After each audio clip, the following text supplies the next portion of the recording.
అందరికీ నమస్కారం. నేను Vahi. Welcome back to my channel. మేము ట్రిప్కి ఎక్కడికి వెళ్ళాం, ఏం చేసాం, ఎలా వెళ్ళాం అనేది ఈ వీడియోలో క్లియర్గా చెప్తాను. వీడియో ఎండ్ వరకు చూసేయండి. ఈ మధ్య ఏంటో అనుకోని ప్రయాణాలు చాలా కంఫర్ట్గా, చాలా హ్యాపీగా ట్రిప్కి వెళ్ళొచ్చేస్తున్నాం. ఎందుకు అని అంటే ప్లాన్ చేసుకున్నవి ఏవి సరిగ్గా అవ్వట్లేదు. ఇంకా ఇంటి దగ్గర నుండి ఎయిర్పోర్ట్కి అయితే స్టార్ట్ అయిపోతున్నాం. ఉన్నట్టుండి వెదర్ అయితే మొత్తం మారిపోయింది. వర్షంలో గజిబిజి అయిపోతుంది కదా, ఎలా ఉంటుందో ఏంటో అనుకున్నాను. అమ్మయ్య, బ్రతికిపోయాము. ప్రస్తుతానికి వర్షం నుండి అయితే తప్పించుకున్నాం. ఇంకా ఇక్కడ నుంచి ఎయిర్పోర్ట్ ఆటోలో వెళ్ళిపోదాం. చలి అయితే ఘోరంగా ఉంది, దానికి తోడు వర్షం. అమ్మయ్య, ఫైనల్ గా మనమైతే ఎయిర్పోర్ట్ కి రీచ్ అయిపోయాం. నాకు అలాగే మా హస్బెండ్ కూడా ఫస్ట్ టైమే ఫ్లైట్ జర్నీ చేయడం. ఫన్నీ ఏంటంటే మా ఇద్దరి లగేజ్ క్యాలిక్యులేషన్స్ దగ్గర అయితే చచ్చిపోయే వాళ్ళం నవ్వుకోలేక ప్యాక్ చేసుకునేటప్పుడు. ఎందుకనంటే ఒక పర్సన్ కి 15 kgs ఇలా సూట్ కేసెస్ లగేజ్, ఇంకా 7 kgs మనం క్యారీ చేయొచ్చు ఫ్లైట్ లోకి. అయితే ఇక్కడ ఫన్నీ ఇన్సిడెంట్ ఏంటి అని అంటే కలిపి 30 kgs వస్తుంది కదా. ఏమైనా డ్రెస్సెస్ పెట్టుకుంటే ఎక్కువ అయిపోతుందేమో లగేజ్ అని మళ్ళీ తీసేసేవాళ్ళు. ఇలా మాకు ఒక 1 day అంతా ఇలా నవ్వుకుంటూ డ్రెస్సెస్ పెడుతూ తీయడమే సరిపోయింది.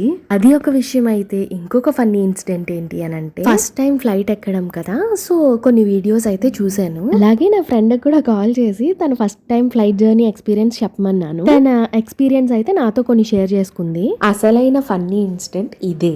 అదేంటో ఈ వీడియో ఎండింగ్ లోనే చెప్తాను మీకు. ఫస్ట్ టైం ఫ్లైట్ జర్నీ అయితే ఈ స్టెప్స్ ఫాలో అయిపోండి, సరిపోతుంది. ఎయిర్పోర్ట్ కి స్టార్ట్ అవ్వక ముందే మనం వెబ్ చెక్ ఇన్ చేసుకోవచ్చు, లేదా ఎయిర్పోర్ట్ కి వచ్చిన తర్వాత కూడా వెబ్ చెక్ ఇన్ చేసుకోవచ్చు.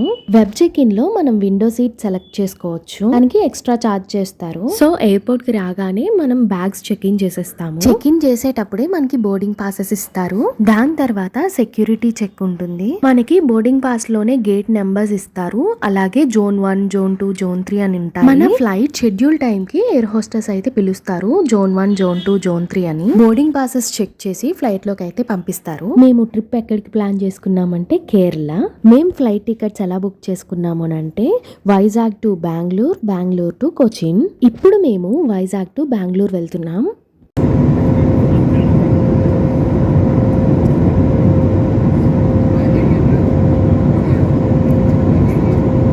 నైట్ టైమ్ లైటింగ్స్ లో వైజాగ్ అయితే అదిరిపోయింది. 30 minutes అయితే పట్టింది వైజాగ్ టు బెంగళూరు. మనం ఇప్పుడు ఫ్లైట్ దగ్గర నుంచి Bengaluru to Cochin flight check in చేయడానికి వెళ్ళిపోతున్నాం. బెంగళూరు ఎయిర్పోర్ట్ అయితే చాలా బాగుంది. ఎయిర్పోర్ట్ ని చూడడం కోసం అయినా బెంగళూరు వెళ్ళొచ్చు. First flight web check in చేసుకున్నప్పుడే second flight web check in అయితే చేసేసుకున్నాం. ఒకసారి బెంగళూరు ఎయిర్పోర్ట్ ని అలా చూసి వచ్చేస్తాను.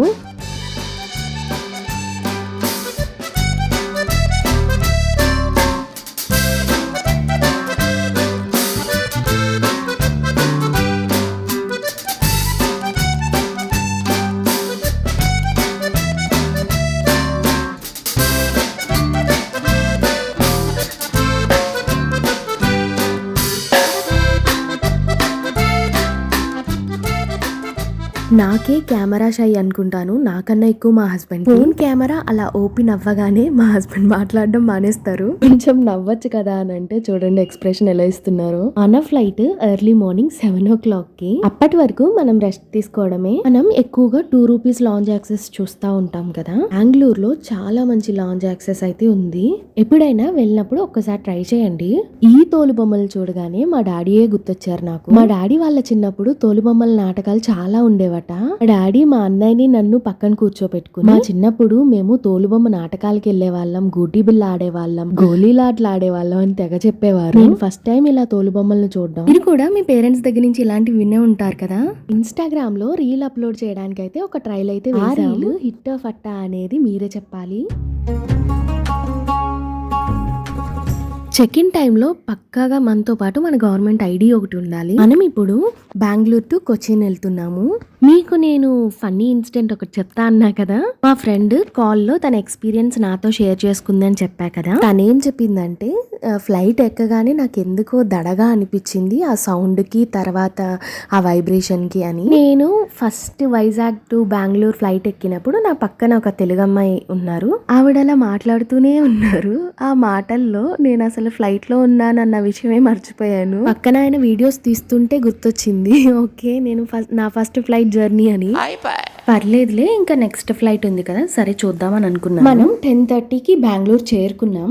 మన నెక్స్ట్ ఫ్లైట్ వచ్చేసరికి నెక్స్ట్ డే మార్నింగ్ 7:30కి బెంగళూరు టు కొచ్చిన్ ఫ్లైట్ అయితే ఎక్కేసాం. ఈ లోపల ఎయిర్ హోస్టర్స్ ఎమర్జెన్సీ ఎగ్జిట్ గురించి చెప్తున్నారు. సరే ఇదంతా వీళ్ళు ఎక్స్ప్లెయిన్ చేసే లోపల ఒక న్యాప్ అయితే వేసేయచ్చని అలా పడుకుని లేచే లోపల నేను కొచ్చిన్ లో ఉన్నాను. ఫ్లైట్ ల్యాండ్ అవుతుందని పైలట్ అనౌన్స్ అయితే చేశారు. ఏంటి అప్పుడే వచ్చేసామా అని చూసుకునే లోపల కొచ్చిన్ ఎయిర్పోర్ట్ లో ల్యాండ్ అయ్యాము. మా హస్బెండ్ నా కోసం 2 వీడియోస్ తీసి పండగ చేసుకొని ఇచ్చారు. ఆ వీడియోసే ఇవి. ఫైనల్ గా అలా సాగిపోయింది మా ఫస్ట్ టైం ఫ్లైట్ జర్నీ. ఈసారి రిటర్న్ వెళ్ళేటప్పుడైనా నిద్రపోకుండా ఉండాలని గట్టిగా అయితే ఫిక్స్ అయిపోయాను. సరే మీరు కూడా నాతో పాటు కొచ్చిన్ వచ్చేయండి. Welcome to Cochin international airport.